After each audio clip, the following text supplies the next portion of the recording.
আসসালামু আলাইকুম। শুরু করছি রোদ্রময় বালুচর গল্পের 11তম পর্ব।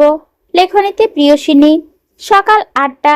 হালকা কুয়াশা ভোরের আলো আরো নরম করে তুলেছে। যারা ঘুম থেকে ওঠে দাঁড়িয়ে আয়নায় নিজের চেহারা দেখছে। চুলগুলো ঠিক মতো বাঁধা হয়নি, চোখে অল্প ঘুমের ছাপ, আর মুখের রং ফ্যাকাশে। কিন্তু মনে হলো সবই তুচ্ছ। আজ তার শুধু একটাই চিন্তা, আরমান। মায়ের ডাক বারবার ঘরে ভেতর বাজছে, কিন্তু যারা যেন শুনতে চায় না। যারা, না খেয়ে কোথাও যাবি না, অন্তত দুধটা খেয়ে যা। যারা গলার ভেতর কান্না চেপে আছে, চোখের কোণে পানি জমেছে। সে নিঃশ্বাস নিচ্ছে, যেন নিজের ভেতর জমে থাকা অনুভূতি একটু শান্ত করা যায়। আরমানকে এক পলক দেখার জন্য তাড়াতাড়ি করে কলেজের জন্য রেডি হচ্ছে। তার মন বলছে রাগ করে থাকলে তাকে দেখার জন্য ঘাটে এসে দাঁড়িয়ে থাকবে আরমান। এই ভাবনাটাই যেন মনের সব কষ্ট দূর করে দিচ্ছে। কোন রকম হিজাবটা বেঁধে বা কাঁধে ব্যাগটা নিয়ে বেরিয়ে পড়ে রুম থেকে। যারাকে ড্রয়িং রুমে আসতে দেখে মানজারা বেগম বলেন, যারা দুধটা খেয়ে যা। যারা মায়ের কথা শুনেও না শোনার মতো করে ঘর থেকে বের হয়ে যায়। তাকে দাঁড়াতে দেখলে আবার খাওয়ার জন্য জোর করবে। বোন এত তাড়াহুড়া করতে দেখে জোহান দরজার পাশে এসে দাঁড়িয়ে বলে, বনু, তুমি আজ এত তাড়াহুড়ো করছো কেন? আর তোমার হিজাব তো আর সুন্দর করে বাঁধা হয়নি, কেমন এলোমেলো হয়ে আছে। যারা কপালে ভাঁজ ফেলে উত্তর দিল, তুই চুপ থাক মির্জাফর, আমাকে নিয়ে তোরা তো ভাবতে হবে না। জোহান ভোতা মুখে বোনের দিকে তাকিয়ে আছে। সে তো ভালোর জন্যই বলেছে, এখানে এমন করার কি আছে? এই জন্যই বলে, কারো ভালো করতে নেই। যারা জোহানের কথা শুনে কোনো উত্তর করলো না। তার মন এখন পড়ে আছে আরমানের কাছে, তাকে একটাবার দেখার জন্য, সরি বলে ক্ষমা চাইবে তার কাছে। লোকটা তাকে যে বেশি কষ্ট দিয়ে ফেলেছে, লোকটাকে সে বেশি কষ্ট দিয়ে ফেলেছে মনে হচ্ছে। তাই তো এখনো একটা কল বা মেসেজ করেনি। যারা রাস্তার মোড়ে এসে ফোন বের করে ফিহাকে ডাকলো, কোথায় তুই? ফিহা ভেসে আসা কণ্ঠে উত্তর দিল, আমি বের হয়েছি, তুই অপেক্ষা কর, আসছি। নদীর ঘাটে এসে দাঁড়ালো যারা। অন্যদিকে অন্যদিন এখানে দাঁড়িয়ে দূর থেকে আরমানকে দেখতে পেত। আজ চারপাশ খালি, বাতাসও যেন তার মনকে বোঝাতে চায় না। বুকের ভেতর ভারী চাপ, চোখে অশ্রু। সে বিড়বিড় করে বলল, আজকে কেন এলো না? কি হয়েছে ওনার? আমার ওপরে উনি অনেক রাগ করেছে। আমি কি বেশি বলে ফেলেছি? মনের ভেতর অপরাধবোধ, ভালোবাসার মিশ্র অনুভূতি এক সাথে সব ধাক্কা দিচ্ছে। ঠিক তখনই ফিহা এসে পাশে দাঁড়ায়। এসে হাঁপাতে লাগে, মনে হচ্ছে দৌড়ে এসেছে। কিরে, মুখটা এমন শুকনো কেন? যারা চোখ নামিয়ে উত্তর দিল, কিছু না। ফিহা সন্দেহ করে বলে, তুই কিছু না বললে কি আমি বুঝবো না? চোখের অবস্থা তো দেখছি আমি, কানা নই। যারা কথা ঘুরাতে ফিহার দিকে তাকিয়ে মৃদু হাসি দিয়ে বলে, শুন, মিমাজ আসবে না কলেজে, ওর মা অসুস্থ, ডাক্তার দেখাতে যাবে। ভালো করেছে, তবে আমি তো আছি, তাই না? যারা ধীরে স্বরে বলল, হ্যাঁ তুই আছিস, তাই মনটা একটু হালকা।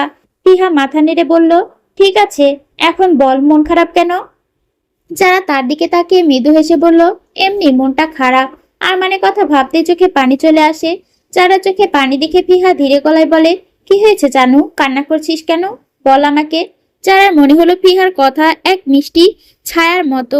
গলা ভিজে গেল, কিন্তু সে দৃঢ় হয়ে বলে, কি কিছু হয়নি, চল, কলেজের জন্য লেট হয়ে যাচ্ছে। নদীর ঢেউয়ের শব্দ শুনে মনে হলো সময় একটু থেমে গেছে। ঘাটের ওপাশে ছোট নৌকা দুলছে, কিন্তু যারার মন শান্ত হচ্ছে না। বুকের ভিতরে এক অদ্ভুত শূন্যতা। আরমানকে না দেখার অনুভূতি আরো গভীর হচ্ছে। আমি আপনাকে মিস করছি। যারা নিজেই ফিসফিস করলো, আমি আপনাকে কষ্ট দিতে চাইনি, প্লিজ ক্ষমা করে দিন। কান্না চেপে ধরে সে আরো মনে মনে কথাগুলো বলে। ফিহা সামান্য হেসে বলল, ভাইয়ের সাথে ঝগড়া হয়েছে। যারা মাথা নেড়ে বলল, বলেই চেপে রাখা কান্নাটা বের হয়ে আসে। কান্না করতে করতে বলে, আমি আমি ওনাকে কষ্ট দিতে চাইনি। ফিহা যারাকে শান্ত করার জন্য বলে, কান্না না করে, জানো এটা রাস্তা, সবাই খারাপ মনে করবে। চল, কলেজে গিয়ে সব কথা শুনবো তোর। যারা হাতে উল্টো পিঠ দিয়ে নিজের চোখ মুছে নেয়। ফিহার হাত শক্ত করে ধরে কলেজের দিকে চলে যায়। মিমাস কলেজ যায়নি। মা রুবিনা বেগম সঙ্গে নিয়ে ডাক্তার দেখাতে বের হয়েছে। রাস্তায় দাঁড়িয়ে সে মোবাইলে ব্যস্ত। বার্তা খোলা, নোটিফিকেশনে স্ক্রল করা, যেন নিজের মনকে অন্য কোথাও সরিয়ে রাখতে চাচ্ছে। বড় রাস্তায় দাঁড়িয়ে আছে তারা। রুবিনা বেগম একটা গাছের নিচে দাঁড়িয়ে আছে। মেয়েকে রোদে দাঁড়িয়ে থাকতে দেখে বললেন, মিম, আমার কাছে এসে দাঁড়াও। এই কাঠফাটা রোদে দাঁড়িয়ে আছিস কেন? আম্মু, তুমি ওখানেই দাঁড়াও, আমি দেখছি গাড়ি আছে কিনা। গাড়ি আসবে নি, তুই আমার কাছে আয়। মায়ের কথা হার মেনে চলে আসে মিম। এসে মায়ের পাশে দাঁড়ায়। মায়ের পাশে দাঁড়িয়ে আবার মোবাইলে কি যেন করছিল। তার সব ধ্যান মোবাইলের ওপর। হঠাৎ তাদের সামনে এসে একটা বাইক থামে। রুবিনা বেগম চমকে ওঠে, কারণ তার হার্টের সমস্যা। বাইকে বসা ছেলেটা মাথার হেলমেট খুলে তাকায় তাদের দিকে। ছেলেটা রুবিনা বেগমের দিকে তাকিয়ে এক নরম স্বরের উষ্ণতায় প্রশ্ন করে, আন্টি, এখানে একে খান কোম্পানির কাজ চলছে কোথায়? মিম ফ্রোজেন হয়ে গেল। এই কণ্ঠটা তার চিনা, খুব কাছের একজন মানুষের গলার স্বর। মোবাইল থেকে চোখ সরিয়ে সামনে তাকিয়ে দেখলো সামনে দাঁড়িয়ে থাকা মানুষটাকে দেখে দুনিয়ার সব শব্দ যেন থেমে গেল। যেই স্বর, সেই গলা, কেউ যেন তার ভেতরে সব আবেগকে ছুঁয়ে দিল। মনের ভেতর অজানা উত্তেজনার আতঙ্ক একসাথে ধাক্কা দিল। তার হৃদয়ে দ্রুত ধুকপুক করছে। মনে হলো এতকাল ধরে যে মানুষটি সে শুধু ফেসবুকের স্ক্রিনে দেখেছে, আর সে তার সামনে দাঁড়িয়ে। সে কখনো কল্পনাও করতে পারেনি মানুষটাকে সে কখনো সামনাসামনি দেখতে পারবে। সামনে থেকে দেখতে মানুষটা এত সুন্দর। মিম রাশেদকে প্রথমবার দেখায় চিনতে পারলেও রাশেদ মিমকে চিনতে পারলো না, কারণ সে কখনো মিমকে দেখেনি। তার কাছে ওর পিক যায়নি। না দেখেই তাদের মাঝে ভালোবাসার সম্পর্কটা হয়ে যায়। কিন্তু একটা ছোট ঘটনা তাদের মধ্যে সব নষ্ট হয়ে গেছে। সব শেষ, তাদের মাঝে বিচ্ছেদ ঘটে যায়। ও ও এখানে কি করছে? মিম ফিসফিস করে বলে। রাশেদের দিকে মিম পলক্ষীন দৃষ্টিতে তাকিয়ে আছে। তার এই বেহায়া চোখ যেন সরাতেই পারছে না। রাশেদের চোখ যায় মিমের দিকে। তার দিকে কেমন করে তাকিয়ে আছে। রাশেদ মিমকে ভালো করে দেখে, গায়ের রং একটু চাপা, কিন্তু চোখে মুখে আলাদা একটা মায়া আছে। পরনে সাদা একটা গোল জামা, মাথা সুন্দর করে হিজাব বাঁধা। রাশেদ যে তাকে এভাবে পর্যবেক্ষণ করছে সেদিকে মিমের কোনো হুঁশ নেই। সে মনে করে ভদ্রমহিলার সাথে যখন দাঁড়িয়ে আছে তাহলে নিশ্চয় মেয়েই হবে। তাই রাশেদ এবার মিমের চোখের দিকে তাকিয়ে ভ্রু নাচিয়ে জিজ্ঞেস করে, এভাবে তাকিয়ে আছো কেন, আন্টির মেয়ে?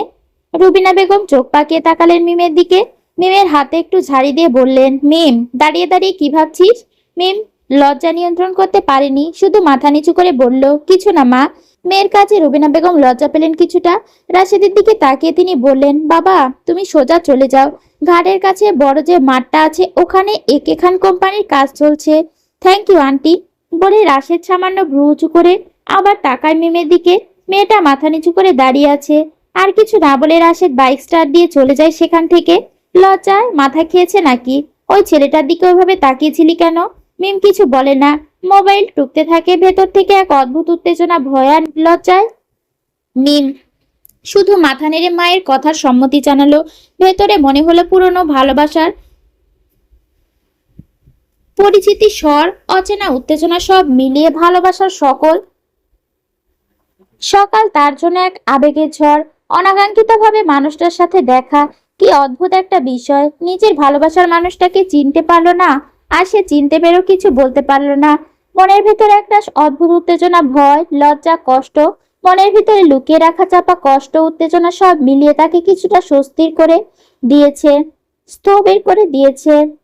সে বুঝতে পারছে আজকের মুহূর্তটি তার জন্য কখনো ভুলার নয়। সকালে নাস্তা শেষ করে রোহান আর জাহেদ দুইজন মিলে বারান্দায় বসে আছে। রোহান 4 তারিখে আমেরিকা চলে যাবে এটা জাহেদকে জানায়। এটা শোনার পর থেকে জাহেদের মনটা ভার হয়ে গেছে। সে রোহানকে বোঝাচ্ছে যাতে আমেরিকা না যায়, কিন্তু রোহানের মন যেন পাথর হয়ে গেছে। সে কোনো কথা কানে নিচ্ছে না। সে যাবে মানে যাবে, তার কথা বলছে নিজেরা। হঠাৎ বাইক আসার শব্দ শুনে দুজনেই সামনের দিকে তাকায়। দেখে আরমানের পার্সোনাল সেক্রেটারি রাশেদ আসছে। কিন্তু রাশেদ যে আসবে এটা তারা জানে না। আবার আরমানের বাইক চালিয়ে আসছে, বিষয়টাতে আরো চমকে ওঠে। আরমান সচরাচর কাউকে বাইক ধরতে দেয় না এবং নিজেও চালায় না, নষ্ট হয়ে যাবে বলে। কারণটা, তার নিজের ইনকাম করে কিনেছে, বাপ চাচার কারো কাছ থেকে কোনো সাহায্য ছাড়া। নিজের কোনো কিছুর অভাব নেই, কিন্তু ওই যে সব, এটা তার নিজের। রাশেদ আরমানকে বাইক চালিয়ে বড় মাঠের একতলা বাড়ির সামনে এসে দাঁড়ালো। মাথা থেকে হেলমেট খুলে ভদ্রতা বজায় রেখে সালাম দেয়। ভালো আছেন স্যার? রোহান ভ্রুকুসকে বলে। আরমানের বাইক তুমি কোথায় পেলে? রাশেদ মুখের হাসি রেখা টেনে বলে, কাল রাতে স্যারের সাথে কথা হয় আমার, তখন স্যার নিজেই অনুমতি দেন আমি বড় ম্যাডামের কাছে চাবি চাই, তিনিও দিয়ে দেন। রোহান অবাক হয়ে জিজ্ঞেস করলো, তুমি আজকে আসবে, আগে তো বলনি? রাশেদ একটু কাচুমাচু হয়ে উত্তর দিল, স্যার নিজেই বলেছেন আসতে। তারপর কিছুক্ষণ সাধারণ খোঁজ খবর চললো। হঠাৎ রাশেদ বারান্দার চারপাশে তাকাতে লাগলো, যেন কিছু খুঁজছে। না পেয়ে কপালে হাত দিয়ে বলল, স্যার কোথায়? দেখছি না তো। জাহেদ নির্লিপ্ত ভঙ্গিতে হাই দিতে দিতে বলল, ভাইয়া ময়মনসিংহে গেছে আজ ভোরে। রাশেদের মুখ হঠাৎ শুকিয়ে গেল, প্রায় কাঁদো কাঁদো গলায় বলল, কি বলছেন স্যার? আমাকে আসতে বলে নিজেই চলে গেলেন? এ তো একেবারে ছলনা। রোহান এসে গড়াগড়ি খেতে খেতে বলল, মানে তুমি আসবে বলে আরমান পালিয়ে গেছে? জাহেদ যোগ দিল, তুমি যে পরিমাণ ভাইয়াকে বিরক্ত করো তাই হয়তো তোমার স্যার বুঝি ভয় পেয়ে গেছে। রাশেদ নাক টানতে টানতে বলল, স্যার আমাকে এভাবে ধোকা দিলেন, আমার কপালে শুধু বাইকের ধুলোই জুটলো। প্রেমিকাকে প্রেমিকা ছেড়ে প্রেমিকা ছেড়ে চলে গেলেও এমন করে না। তোমার স্যার ময়মনসিংহে যাওয়ায় তুমি যেমন করছো, বলল জাহেদ। ভালোবাসার নাম সেক্রেটারি লাভ, এমন ভাবে কয়েকজনই বা স্যারের মাথা খেতে পারে, বিরক্ত হয়ে করে বলে রোহান। স্যার আপনার মজা করবেন না, আমি অনেক কষ্ট পেয়েছি স্যার, চলে যায় বলে রাশেদ। ওরে সোনা কুট্টু, কষ্ট পেয়েছো তুমি? রোহানের কথায় বারান্দায় হাসি রোল পড়ে যায়। রাশেদও চায় না রাশি তো না চাইতেও হেসে ফেললো। লজ্জায় মাথা নিচু করে মাথার পিছন চুলকাতে থাকে। বারান্দায় এত হাসাহাসির শব্দ শুনে জিনিয়া রুম থেকে বের হয়ে আসে। এসে দেখে রাশেদ দাঁড়িয়ে আছে।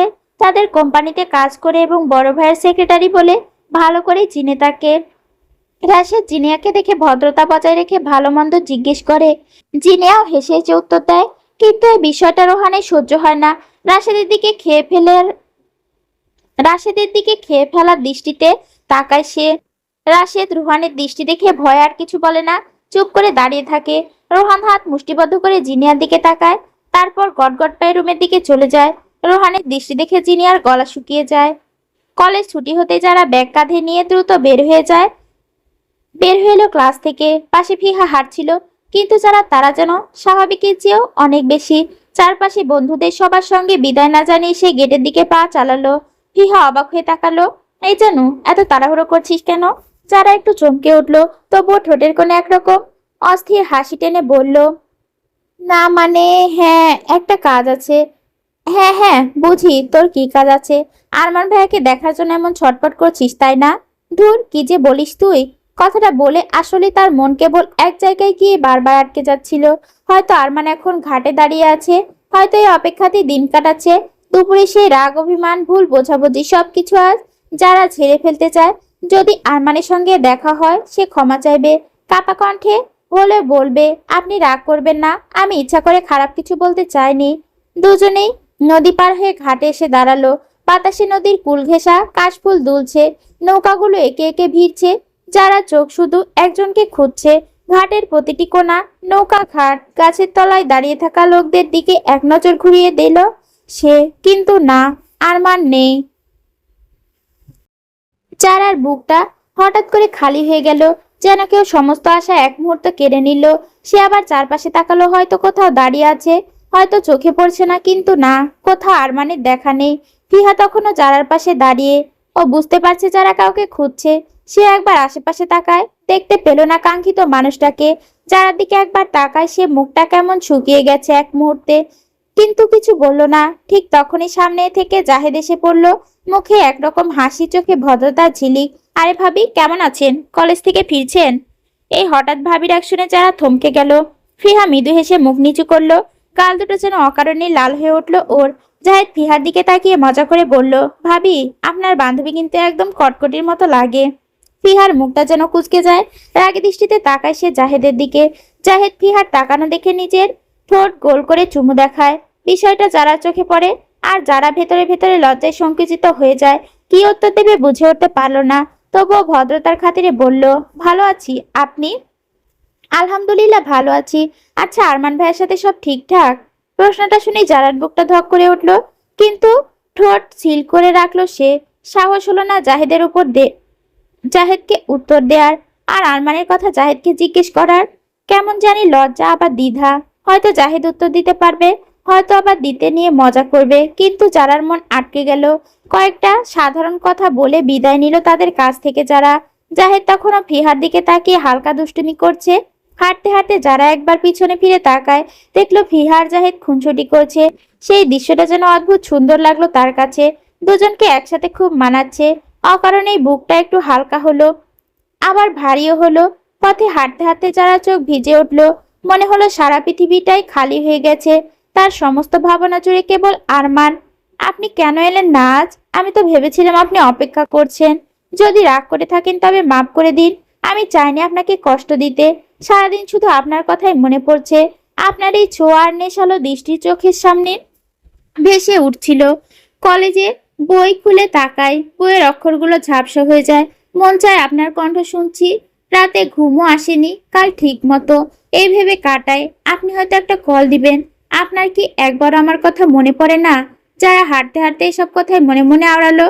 কখনো মনে হলো যদি এখনই ফোনটা বেজে ওঠে, আরমান কল করেছে। কিন্তু না, নীরব ফোন যেন তার কষ্টকে আরো গভীর করে তুললো। আকাশের দিকে তাকালো সে। রোদের আলো ধীরে ধীরে স্নান হয়ে আসছে। সন্ধ্যায় ছোঁয়া পড়ছে নদীর জলে। সেই আলো অন্ধকারের মাঝে যারা শুধু আরমানকে খুঁজে ফিরল। একসময় সে বাড়ির পথে চলে গেল, কিন্তু মনটা পড়ে রইল ঘাটে। মনে মনে আবারও প্রতিজ্ঞা করলো, যদি আগামীকাল আবার কাল না আসেন, আমার সাথে কথা না বলেন, আমি আর আপনার সাথে কথা বলবো না। খুব রাগ করবো আপনার ওপরেই বলে দিলাম। এই কথাগুলো বললেও বেহায়া মন আবারও বলে ওঠে, খুব মিস করছি আপনাকে। আপনাকে খুব ভালোবাসি আমি। কাল দেখা হলে সরাসরি বলবো, আমি আপনাকে ছাড়া থাকতে পারি না। মরে যাব একবেলা কথা না বলতে পারলে। আজকে আরমানের অনুপস্থিতি যারাকে হাড়ে হাড়ে বুঝিয়েছে যে সে কতটা ভালোবাসে তাকে। একবেলা না দেখলে কেমন পাগলের মতো লাগে সবকিছু। কান্না চলে আসে। দুপুরে ক্লান্ত আলোটা তখনও আকাশে রয়ে গেছে ঝলমলে। ঘাট থেকে ফিরে যারা যখন বাড়ির কাছে পৌঁছালো, তার পা যেন হঠাৎ থেমে গেল দরজার সামনে। দরজার সামনে রক্তে মাখা নিথর দেহে পড়ে চলে ছোট ছোট খরগোশ।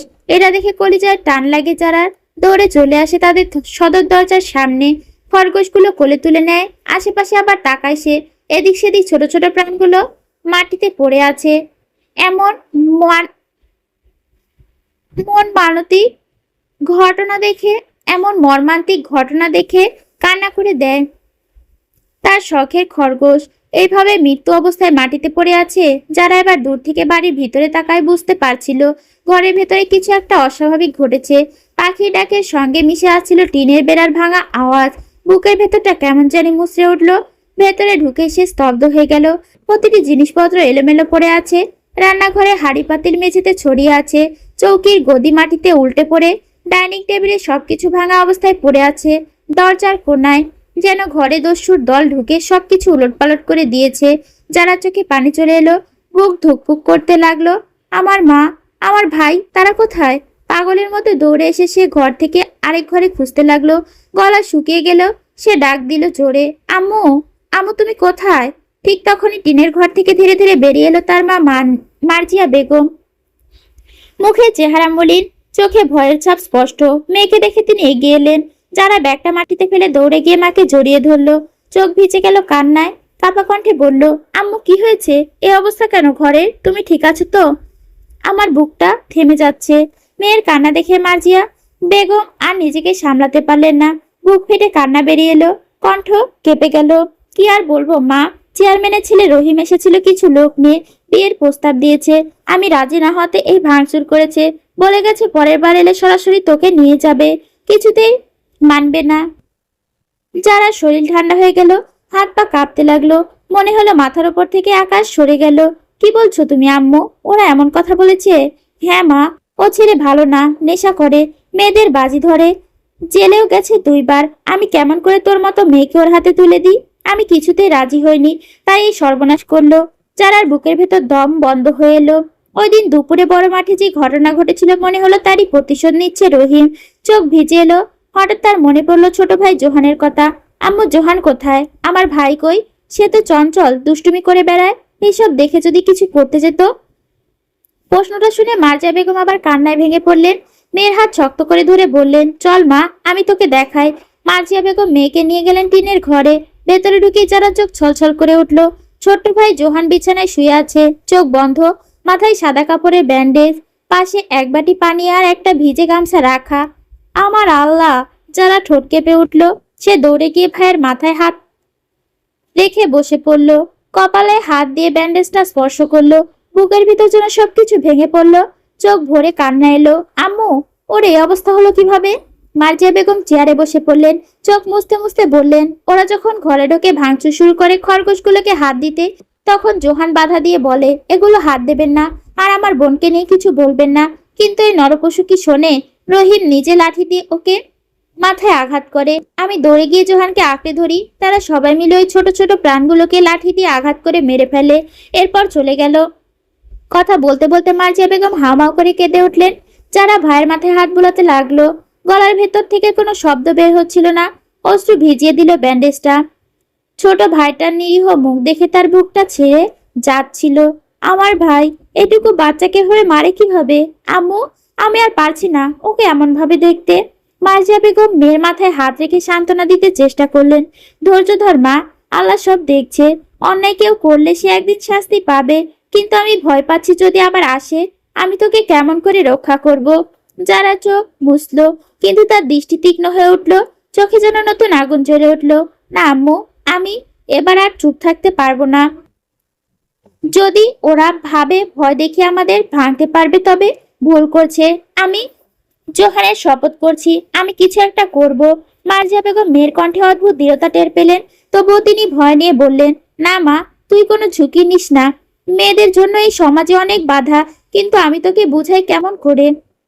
যারা কিছু বলল না, শুধু ভাইয়ের মাথায় হাত বুলিয়ে যেতে লাগলো।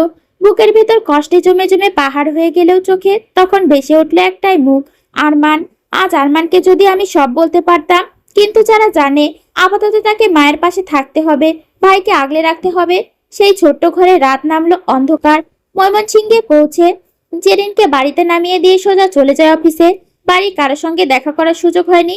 সারাদিন দৌড়ঝাঁপ, মিটিং আর ফাইলের চাপ সামলে অবশেষে সন্ধ্যার পর ক্লান্ত শরীর নিয়ে বাড়ি ফেরে আরমান। বাড়ি ফেরার পথে মনে হয় কতদিন হলো ঠিক করে বাড়ি কারোর সাথে বসে গল্প করা হয়নি। সব সময় ব্যস্ততা, ক্লান্তি আর দায়িত্বে ডুবে থাকা তার জীবনের নিয়ম হয়ে দাঁড়িয়েছে। সে কোনো কথা না বলে চুপচাপ দরজা ঠেলে ভেতরে ঢোকে, যেন বাড়ির পরিবেশ নষ্ট করতে চায় না। ঠিক তখন দেখে ড্রয়িং রুমে বসে তার জন্য অপেক্ষা করছিলেন ফারিয়া বেগম। ছেলেকে অনেকদিন পর এতটা ক্লান্ত, নির্ভরতার মতো দেখতে পেয়ে মায়ের বউ হঠাৎই ভরে ওঠে। আরমান চোখে মাকে দেখে থেমে যায়, গলা ভিজে আসে আবেগে। আম্মু শব্দটুকু যেন ফারিয়া বেগমের সমস্ত অপেক্ষার স্নেহকে জাগিয়ে তোলে।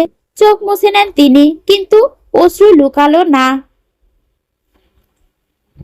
ছেলের মুখে ক্লান্তি রেখা দেখে বুকটা হাহাকার করে ওঠে। অনেক কিছু বলতে ইচ্ছে করছে, কিন্তু নিজেকে সামলে কেবল ছেলেকে বুকে টেনে নেন। যা, আগে ফ্রেশ হয়ে আয়, তারপর খাবি। এত ক্লান্ত লাগছে। খালি পেট দেখে বোঝা যাচ্ছে। আরমান মাথা নেড়ে মায়ের কথা মেনে নেয়। নিজের ঘরে ঢুকে হালকা গায়ে পানি ছিটিয়ে আসে। আয়নায় চোখে পড়ে নিজের ক্লান্ত মুখটা। নিঃশব্দ এক যুদ্ধে সৈনিকের মতো লাগে। তারপর ডাইনিং টেবিলে বসে মায়ের হাতে রান্না করা খাবার খেতে শুরু করে। প্রতিটি গ্লাসে যেন দিনের ক্লান্তি একটু একটু করে গলে যায়। খাবার শেষে হাতে ধরা মোবাইলটা টেবিলে ফেলে রাখে আরমান। পর্দায় ঝলসে ওঠা কয়েকটা নোটিফিকেশনের দিকে তার চোখ যায়। তার এত সব দায়িত্ব, কল বা মেসেজ এই মুহূর্তে তুচ্ছ মনে হয়। মন চায় শুধু একটু বিশ্রাম, একটু নিঃশ্বাস ফেলার জায়গা। খাওয়া শেষ করে আবার নিজের ঘরে ফিরে যায় সে। বিছানায় শরীর এলিয়ে দেওয়ার সঙ্গে সঙ্গে বুঝতে পারে সত্যি কতটা ভেঙে পড়েছে সে।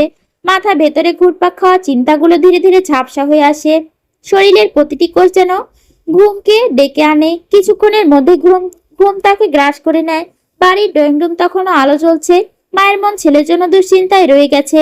আর আরমান বিছানায় শুয়ে থাকা দেহটা নিঃশব্দে তার কাছে আত্মসমর্পণ করে। ডাইনিং টেবিলে অবহেলায় পড়ে থাকা মোবাইলটা নিঃশব্দ এক সাক্ষী।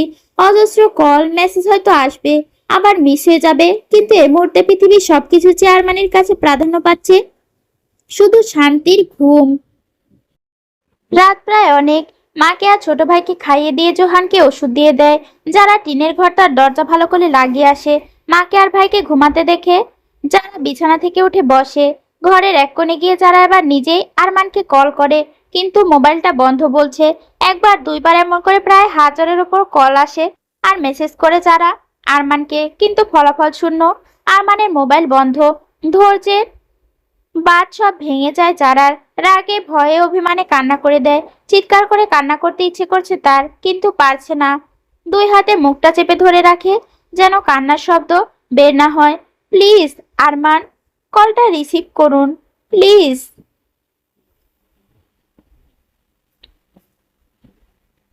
সকালটা ছিল কুয়াশায় ঢাকা। ভোরের আলো তখনও পুরোপুরি মাটিতে নেমে আসেনি। গ্রামের চারপাশ কেবল মোরগের ডাক আর গাছের পাতার শিশির ভেজা ঘ্রাণ ভেসে বেড়াচ্ছে। বাতাসে হালকা শীতলতার ছোঁয়া। কিন্তু সেই শান্ত সকালের মধ্যে যারার মন একেবারেই শান্ত ছিল না। রাতভর চেষ্টা করে সে ঘুমাতে পারেনি। আরমানকে একের পর এক ফোন দিয়েছে, কিন্তু কলটা ধরেনি সে।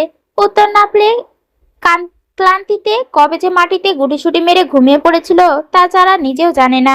ভোরবেলায় মার্জিয়া বেগমের ঘুম ভাঙে। তিনি হাতড়ে দেখেন পাশে মেয়ে নেই। বুক ধক করে উঠে যায়। হায় আল্লাহ, যারা কোথায় গেল? চিন্তায় ঘেমে যান তিনি। তাড়াতাড়ি চৌকি থেকে নেমে খুঁজতে শুরু করেন। ঘরের এক কোণে মেয়েকে গুটিসুটি মেরে শুয়ে থাকতে দেখে তিনি ধপ করে মেয়ের পাশে বসে পড়েন। যারা, মা, কিরে তুই এখানে কেন শুয়ে আছিস? যারা চোখ মেলে ফিসফিস করে, মা কখন ঘুমিয়ে গেছি টেরই পাইনি। মার্জিয়া বেগম মেয়ের চুলে হাত বুলিয়ে দেন। মা, এত চিন্তা করিস না, তোর তো শরীর আছে, দুশ্চিন্তা করবি না। যারা ঠোঁট কামড়ে উত্তর দেয়, আচ্ছা। মা মেয়ে দুজনে একে অপরকে জড়িয়ে ধরে থাকে কিছুক্ষণ, তারপর তাড়াতাড়ি ফ্রেশ হয়ে নেয় যারা। মার্জিয়া বেগম শুকনো মুড়ি আর আচার দিয়ে মেয়ের মুখে কিছু খাইয়ে দেন। তারপর ভাঙাচোরা ঘরটা গোছাতে শুরু করেন। জোহান তখনও বিছানায়। ছোট্ট ছেলেটা অসুস্থ, ঘুম ঘুম চোখ মেলে বলে, আমিও উঠবো। কিন্তু যারা তাকে বারণ করে, না ভাইয়া, তুমি শুয়ে থাকো, আমরা করে নেব। ঠিক তখনই ঘরের বাইরে হঠাৎ কোলাহল শোনা যায়। দরজার সামনে কয়েকটা কণ্ঠস্বর ভেসে আসে, সঙ্গে বুট জুতার শব্দ। ভয় পেয়ে মার্জিয়া বেগম দরজার কাছে যান, চোখে মুখে আতঙ্ক। এক মুহূর্ত পরে ভেতরে ঢোকে চেয়ারম্যানের ছেলে রহিম, তার সাথে আরো তিনজন চেলা, হাতে লাঠি, চোখে মুখে উদ্ভট ভাব। যারার বুক ধক করে ওঠে। মার্জিয়া বেগম সঙ্গে সঙ্গে মেয়েকে জড়িয়ে ধরেন। রহিম ভেতরে ঢুকে যারার দিকে তাকে বিকৃত একটা হাসি ছুড়ে দেয়। কি খবর? তোমার জন্য ভোরবেলা হাজির হয়ে গেলাম। মার্জিয়া বেগম দাঁতে দাঁত চেপে বলেন, কেন এসেছো আবার? কি দরকার? রহিম গলায় গর্ব ছড়িয়ে বলে, বিয়ের জিনিসপত্র দিতে এসেছি। যারাও তার মা চমকে ওঠে। যারা অবাক হয়ে বলে, কিসের বিয়ে? রহিম হেসে উঠে দাঁড়ায়, তোর আর আমার বিয়ে আজই। এ কথা শুনে যারা ক্ষেপে যায়। তার চোখে আগুন জ্বলছে ওঠে। কি বলছেন আপনি? আমি আপনাকে বিয়ে করব কেন? স্বপ্নেও না। রহিম মুখের রংটা পাল্টে যায়। মাথা গরম হয়ে সে এগিয়ে আসে যারার দিকে। শক্ত করে দুই বাহু চেপে ধরে বলে, একটা মেয়ে হয়ে এত জোরে কথা বলিস? আমি চাইলে আজই তোকে টেনে নিয়ে যেতে পারি আমার বিছানায়। বিয়ে করতে চাইছি এখন, হেরাম দেখাস? সে হাত বাড়িয়ে যারার বাহু চেপে ধরে। যারা ব্যথায় চিৎকার করে ওঠে, ছাড়েন আমাকে। মার্জিয়া বেগম দৌড়ে এসে রহিমকে আটকানোর চেষ্টা করেন। ছাড়ো ওকে, আমার মেয়ের গায়ে তোমার নোংরা হাত দিও না। কিন্তু রহিম হিংস্র হয়ে যারার গায়ে ধাক্কা দেয়। যারা পড়ে যাওয়ার উপক্রম হয়, চোখে পানি চলে আসে। সে কাঁপতে কাঁপতে বলে, আপনার মতো চরিত্রহীন বদমাইশকে আমি কোনোদিন বিয়ে করব না। রহিম দাঁতে দাঁত চেপে গালি দেয়, চুপ কর, আবার মুখে মুখে কথা বলিস না। বাড়ির ভেতর টান টান উত্তেজনা। একদিকে ভীত সন্ত্রস্ত মা মেয়ে, অন্যদিকে ক্ষমতার দাপটে মাতাল চেয়ারম্যানের ছেলে। যারাও মরিয়া হয়ে প্রতিরোধ করে। অনেক ধস্তাধস্তির পর অবশেষে রহিমের হাত থেকে নিজেকে মুক্ত করতে পারে। জোর গলায় বলে ওঠে যারা, আমি মরে যাব তবু আপনাকে বিয়ে করব না। রহিম চোখ লাল করে তাকায়। দেখিস, আমি তোকে যে করেই হোক আমার বিছানায় নিব। ইজ্জতের প্রশ্ন এখন আমার, তুই যতই না বলিস। সে তার চেলাদের ইশারা দেয়। তারা একে একে বিয়ের গয়না, কাপড় আর কিছু জিনিসপত্র ঘরের কোনায় রাখে। রহিম ব্যঙ্গ করে বলে, এগুলো রেখে যাচ্ছি, বিকেলে আসবো কাজী নিয়ে, মেয়েকে তৈরি রাখবেন শাশুড়ি আম্মা। তার চোখে মুখে শয়তানি হাসি। তারপর হুমকি দিয়ে বলে, না হলে ফল ভালো হবে না। এ কথা বলে তারা সবাই বেরিয়ে যায়। ঘরের দরজা বন্ধ হতে যারা হাউমাউ করে কান্নায় ভেঙে পড়ে। বুকের ভেতর আতঙ্ক জমে থাকে। মা, আমি কি করব? আমি বিয়ে করব না। মার্জিয়া বেগম মেয়েকে বুকে টেনে নেন, চোখের পানি মুছে দেন। কাঁদে না মা, ভয় পাবি না, আল্লাহ আছেন, তুই আমার কাছে নিরাপদ। কিন্তু মা, মেয়ে দুজনেই জানে ক্ষমতার দাপটে রহিম যা বলছে তাই করবে। সন্ধ্যায় তাদের ঘরের সামনে আবার আসবে সে। বাইরে সকালের আলো তখন আরো উজ্জ্বল হয়ে উঠছে, কিন্তু এই ভাঙাচোরা ঘরের ভেতরে অন্ধকার আর ভয় যেন আরো ঘন হতে থাকে। যারা ভেতরে ভেতরে ভেঙে পড়লেও একটাই প্রতিজ্ঞা করে বসে, যে করেই হোক এই বদমাশ রহিমকে বিয়ে করবে না সে, বরং নিজের মর্যাদা রক্ষা করে যে করেই হোক। চোখ মুছে তাড়াতাড়ি নিজের মোবাইল খুঁজতে থাকে যারা। মোবাইলটা পেয়ে তাড়াতাড়ি আরমানকে কল করতে থাকে, কিন্তু কেউ ফোনটা রিসিভ করছে না। একবার দুইবার এমন করতে করতে অনেক কল দিয়ে ক্লান্ত হয়ে যায়। হঠাৎ মাথায় আসে জাহেদের কথা। তাকে কল করলেই তো আরমানকে পাবে। তাড়াতাড়ি কল করতে নেয়, কিন্তু ফোন নাম্বার তো নেই। এখন এখন কি করবে সে? কিছুক্ষণ চিন্তা করে ফিহার কথা মনে পড়ে। ফিহার কাছে তো জাহেদের নাম্বার থাকে। ফোন করে ফিহাকে। কলটা রিসিভ হতে যারা কান্নারত কণ্ঠে বলে, ফিহা। বান্ধবীর এমন করুণ সুর শুনে কলিজার কামড় লাগে। জানো কি হয়েছে তোর? কান্না করছিস কেন? যারা ফিহাকে সব ঘটনা খুলে বলে, কাল দুপুরে ঘটনা সহ এখন সকালে সবকিছু। যারা ফিহাকে বলে যেন জাহিদকে কল করে বলে সবটা, আর আরমানকেও জানাতে, না হলে অনেক দেরি হয়ে যাবে। ফিহা জারাকে শান্ত হতে বলে, সে এক্ষুনি জাহিদকে কল করে সবটা বলবে, আর সে মিমকে নিয়ে এক্ষুনি ওদের বাড়ি আসবে। ফিহা কলটা কেটে দেয়। যারা একটু স্বস্তি পেল। তারপর বিপদে ফিহার মিম সবসময় পাশে থাকে। এদিকে জাহেদরা সকলে মা মাত্র সকালে নাস্তা করতে বসেছে। বারান্দায় ছোট টেবিলে সাজানো ডালপুরি, ভাজি, ডিম। জাহেদ মজা করে জিনিয়াকে খোঁচাচ্ছে, আর রোহানের পাশে রাশেদ চুপচাপ খেতে বসেছে। ঠিক তখনই ফিহার কল এলো জাহেদের ফোনে। এমন সময় ফিহার কল আসায় জাহেদ অবাক হয়। সে অবাক হয়ে ফোন ধরলো। হ্যালো ফিহা, এই সকালে কল করেছো যে? খুব মিস করছো বুঝি? ফোনের ওপাশ থেকে তড়িঘড়ি গলা শোনা গেল। সিরিয়াস সময় এমন মজা করতে দেখে ফিহার রাগ তুঙ্গে উঠে যায়। জাহিদকে ধমক দিয়ে বলে, চুপ করুন, সব সময় মজা ভালো লাগে না। ফিহার হঠাৎ এমন রিয়েক্ট করা জাহিদের কাছে খটকা লাগে। কি হয়েছে, এত রেগে আছো কেন? রহিম রহিম জানুকে জোর করে বিয়ে করতে চাইছে, আর সন্ধ্যায় ওদের বাড়ির নাকি কাজিনি আসবে। মুখে খাবার দিচ্ছিল সে। ফিহার কথা শুনে হাত থেকে পড়ে গেল খাবারটা জাহেদের। কি বলছো তুমি? রোহান আর জিনিয়া দুজনে চমকে গেল জাহেদের এমন চিন্তিত মুখ দেখে। জিনিয়ার চোখে আতঙ্ক, রোহানেরও কিছু একটা খটকা লাগে। কি হয়েছে ভাইয়া, বল জিনিয়া, বলল জিনিয়া। রোহান জাহেদের কাছ থেকে মোবাইল নিয়ে লাউড স্পিকারে দেয়। ফিহা তখন ফোনে সব খুলে বলছে। রহিম কাল দুপুরে যারাদের বাড়ি গিয়ে ভাঙচুর, জোহানের মাথায় আঘাত করা, সকালবেলার হুমকি, বিয়ের জন্য জিনিসপত্র রেখে যাওয়া, এভরিথিং সব। ফিহার কথা শুনে বসা থেকে জাহেদ দাঁড়িয়ে পড়ল। আল্লাহ, এত কিছু হয়ে গেছে আর তুমি আমাকে এখন জানাচ্ছ? রোহান কপালে হাত চামড়াচ্ছে। চেয়ারম্যানের ছেলে মানে ওই হারামখোরটা ওই দিন মেরে পুঁতে রেখে আসলে আজ আর এমনটা হতো না। জিনিয়ার মুখ সাদা হয়ে গেল। সে ফিসফিস করে বলল, যারা অন্য কোথাও বিয়ে হতে দেয়া যাবে না। তাদের আলোচনার মাঝে একমাত্র রাশিদ কিছুই বুঝতে পারল না কি বিষয় নিয়ে কথা হচ্ছে। আপনারা সবাই এত চিন্তিত কেন? কেউ কোনো উত্তর দিল না, শুধু চোখাচোখি হলো। জাহেদ গম্ভীর গলায় বলল, চলো সবাই এখনই ভাবিদের বাড়িতে যেতে হবে। মিম আর ফিহা অনেক আগে চলে এসেছে। তারা এসে দেখে যারা বসে কান্নাকাটি করছে। বাড়িটাও কেমন তছনছ হয়ে আছে। মিম আর ফিহা যারাকে শান্ত করার চেষ্টা করছে। মার্জিয়া বেগম ওদের দুজনকে দেখে মনে একটু হলেও সাহস পেলেন। মার্জিয়া বেগম ঘরে জিনিসপত্র ঠিক করছিলেন, যারা মায়ের কাজে সাহায্য করছে। মিম আর ফিহাও বসে থাকেননি, সবাই মিলে একসাথে কাজগুলো করছে। এত কিছুর মাঝে যারার মন এখন শুধু আরমানের কথাই ভাবছে। পাষাণ লোক এতগুলো কল মেসেজ করার পরও একটাও রিপ্লাই দিল না। আপনি আমাকে অনেক কষ্ট দিয়েছেন, কি নিষ্ঠুর আপনি। আপনার কাছে থেকে এতটাও কষ্ট পাবো আশা করিনি। লাগবে না ওই লোকটাকে আমার, কারো ভালোবাসার দরকার নেই। বিয়ে করে নিব সে বদমাশ রহিমকে। যারাদের বাড়ির পাশে গাড়ি ঢুকে না বলে বড় রাস্তায় গাড়ি রেখে আসতে হয় রোহানদের। সকাল 11টার দিকে তারা সবাই একসাথে যারাদের বাড়ির সামনে এসে দাঁড়ালো। বাড়ির চারপাশের অবস্থা কেমন নীরব হয়ে আছে। হালকা ভাঙচুর, টিনের ঘরটা যেন আরো বেশি দমবন্ধ লাগছিল। জাহেদ তাড়াতাড়ি করে যারাদের দালান ঘরের সদর দরজার বেল বাজায়। ড্রয়িং রুমে কাজ করছিল যারা। দরজা খুলে যখন যারা জিনিয়াকে দেখলো, সবার বুকটা হালকা হয়ে গেল, চোখ ভিজে গেলেও মনে একটু সাহস ফিরে পেল। দরজার বেল বাজার শব্দ শুনে মার্জিয়া বেগম আর মিম চলে আসে। জিনিয়াকে এখানে দেখে মার্জিয়া বেগম খুব অবাক হয়। তারা হঠাৎ এখানে? বাবা, তোমরা হঠাৎ এখানে কেন? জিনিয়া মার্জিয়া বেগমের হাত ধরে বলে, আন্টি, আপনি আমাকে মেয়ের মতো দেখেন। এখন আপনার বিপদের সময় আমরা যদি না থাকি তাহলে কেমন সন্তান হলাম? রোহানও সাই জানিয়ে বলে, হ্যাঁ আন্টি, আপনাদের বিপদ আর আমরা আসবো না এটা কেমন করে হয়? আমরা যে বিপদে আছি এটা তোমাদের কে বলেছে? ফিহা এগিয়ে এসে বলে, আমি বলেছি আন্টি।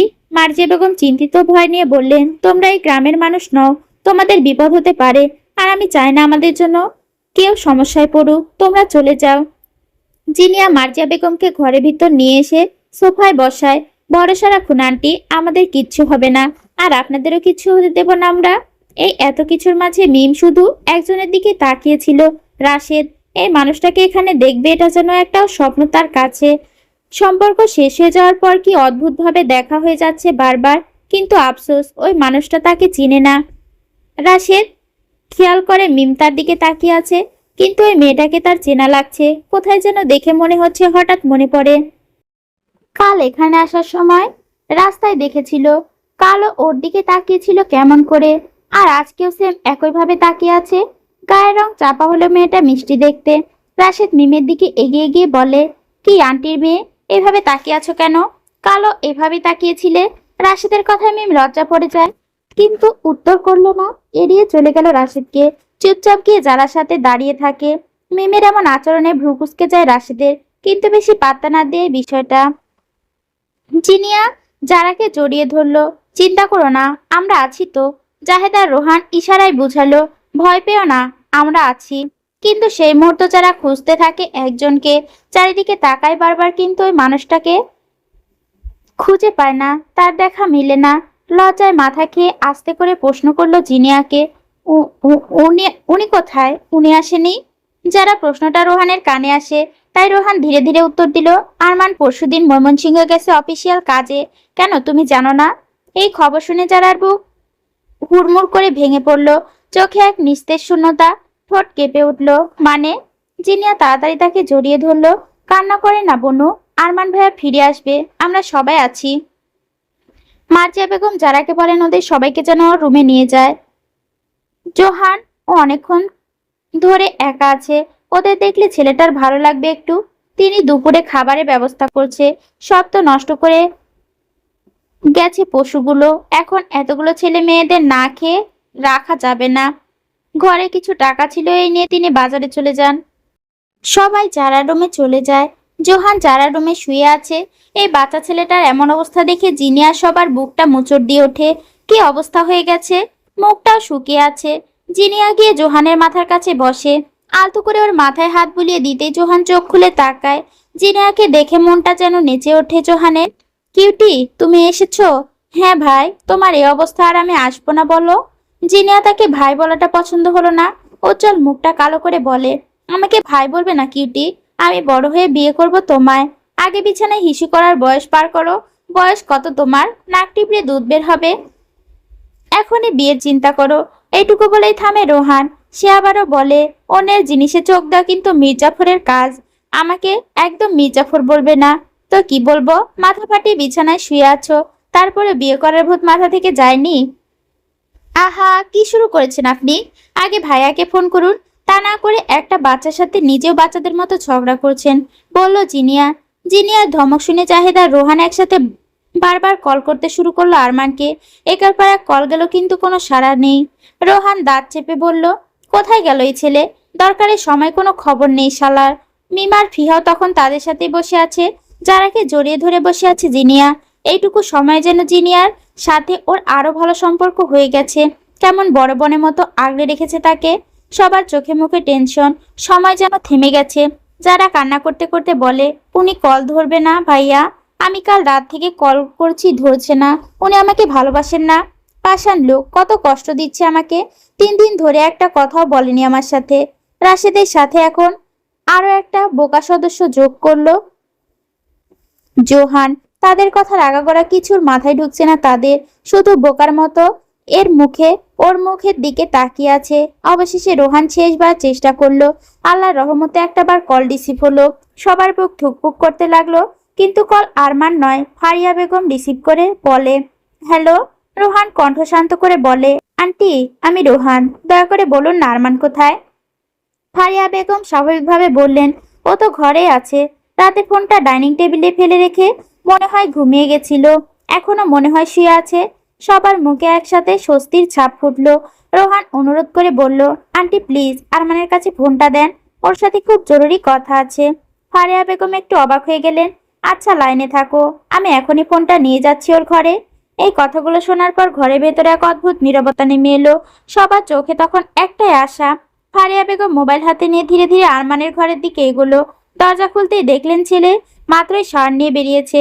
ভেজা চুল থেকে টপ টপ পানি পড়ছে, শরীরে জড়িয়ে আছে শুধু সাদা তোয়ালে। আরমান মাকে দেখে ভ্রু কুঁচকালো। আম্মু, কিছু বলবে? রোহান কল করলো, বলছে খুব দরকারি কথা আছে। আরমান মোবাইলটা মায়ের হাত থেকে নিয়ে নিল। ঠোঁটে বিরক্তির ছাপ, মাথাটা কেমন যেন করছে। শাওয়ার নিয়েও শান্তি লাগছে না তার। কানে মোবাইলটা নিয়ে বলে, এই সকালে আবার কি এত জরুরি কথা তোর? আরমান গলা ফোনের ওপাশ থেকে আসতেই রোহানের গর্জন দিয়ে বলে, শালা কুত্তার বাচ্চা, হারামজাদার বাচ্চা, কোথায় ছিলি তুই এতক্ষণ?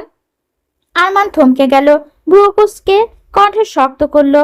বাল, গালি দিচ্ছিস কেন? যেটা বলতে কল করেছিস সেটা বল। রোহান দাঁতে দাঁত চেপে আবার বলল, গালি না দিয়ে উপায় আছে? তুই মরে যা, তোর বেঁচে থাকার কোনো অধিকার নেই। তুই জানিস যারার কি অবস্থা? তুই ওর কল মেসেজ কিছুই উত্তর করছিস না কেন? আরমান অবাক, আবার চিন্তাও কাজ করছে। কি বলছিস, কি হয়েছে ওর? রোহান ধপ করে টেবিলে হাত মারলো। এই বদমাসটা চেয়ারম্যানের ছেলে, যার সাথে মাঠে ঝামেলা হয়েছে, ওই বদমাইশ নাকি আজ সন্ধ্যায় যারাকে জোর করে বিয়ে করতে আসবে। কাল দুপুরে এসে ভাঙচুর করেছে, জোহানের মাথায় আঘাত করেছে, আবার সকালে এসে বিয়ের জন্য জিনিসপত্র রেখে গেছে। মেয়েটা, তার মা, এখন আতঙ্কে আছে। আরমানের মাথায় যেন বজ্রপাত হলো, রক্ত গরম হয়ে গেল, দাঁত কটমট করে উঠল। কি বললি? রহিম? যারাকে? রোহান থেমে গেল না, আরো কয়েকটা গাড়ি ছাড়লো। তুই চিন্তামুক্ত হয়ে ঘুমাচ্ছিলি, আর এখানে তোকে কল করতে নির্ঘুমে রাত কেটেছে ওর। আরমান বুক ধরপড় করতে লাগলো, চোখ লাল হয়ে উঠলো। সে নিজেও ফুঁসে উঠলো, ওই খানকির পোলারে জ্যান্ত কবর দিমো আমি। মাগির পথে এত দুঃসাহস কি করে হলো ওর দিকে হাত বাড়ানো? কলেজা ছিঁড়ে হাতে ধরিয়ে দিব আমি। আজ আমি ওর দাঁত ভেঙে হাতে ধরিয়ে দেব। ভাইয়ের যে মেশিন এত লাফালাফি করছে না, ওই মেশিন ঘোড়া থেকে কেটে ফেলবো আমি। বিয়ে করার স্বাদ সারা জীবনের জন্য ঘুচিয়ে দিব। ফারিয়া বেগম মাথা ফারিয়া বেগম অবাক হয়ে ছেলের দিকে তাকিয়ে রইলেন। এই প্রথম দেখলে আরমানকে এতটা ক্ষিপ্ত হতে, আর একই ভাষা ব্যবহার করছে। আরমানের এমন চিৎকার শুনে জেসমিন বেগম রান্নাঘর থেকে ছুটে আসেন। আরমান কণ্ঠ ভারী করে বলল, রোহান, তোরা কোথায় এখন? আমরা সবাই যারাদের বাড়িতে। ঠিক আছে, আমি এক্ষুনি আসছি, তোরা ওকে একটু দেখে রাখ, আমি আসছি। ঠিক তখনই রোহানের হাত থেকে মোবাইলটা কেড়ে নেয় যারা। কান্না করতে করতে বলে, আপনাকে আসতে হবে না শয়তান লোক, লাগবে না আপনাকে আমার, কারো ভালোবাসা চাই না। আমি ওই ওই বদমাশ লোকটাকে বিয়ে করে নিব, সংসার করব আমি, দেখতে আসতে হবে না আপনাকে। আপনি ঘুমিয়ে থাকুন। যারার কথায় আরমানের রাগে যেন কেরোসিন ঢালার মতো জ্বলে ওঠে। গলার স্বর 3 গুণ বাড়িয়ে চিৎকার করে বলে, কুত্তার বাচ্চা, মুখ ছিঁড়ে ফেলবো তোর। আর একবার ওই মুখ দিয়ে এসব বের হলে, বিয়ে শখ জেগেছে তোর, তাই না? আমি আসছি, দাঁড়া। তোর বিয়ে শখ আমি ওই চেয়ারম্যানের ছেলে টুনটুনি কেটে ছোটাবো, শোয়ের বাচ্চা। যারা ফের নাক টানতে টানতে বলে, একদম ধমকে কথা বলবেন না শয়তান লোক, খবিশ লোক একটা। যাওয়ার সময় একবার বলে গিয়েছিলেন আপনি, তাই আমি ওই চেয়ারম্যানের ছেলেকে বিয়ে করে নিব। হাফ ইঞ্চির বাচ্চা। কি? জিভ টেনে ছিঁড়ে ফেলবো তোর। আচ্ছা, দেখবো নে, ওয়েট কর, আসছি আমি দেখানোর জন্য। সিরিয়াস বিষয় আরমানের কথা শুনে সকলে হেসে ফেলে। আরমান ফোন কেটে দিল, দাঁতে দাঁত চেপে তোয়ালে পরে রুমের বাইরে হাঁটা দিল। ফারিয়া বেগম আরমানের পিছন পিছন রুম থেকে বের হয়ে ভয়ে কেঁপে উঠে বললেন, কি হয়েছে বাবা, এত রেগে আছিস কেন? আরমান বড় বড় পা ফেলে বাইরে যেতে যেতে বলে, কিছু হয়নি আম্মু, আব্বু আর ছোট আব্বু আসলে বলে দিও আমি ইসলামপুর গ্রামে ব্যাক করছি। জেসমিন বেগমও সাদা হয়ে গেল। হায় আল্লাহ, সর্বনাশ, তুই এভাবে বের হবি? মার্জিয়া বেগম। আরমান তোয়ালে পরে, কোথায় যাচ্ছিস?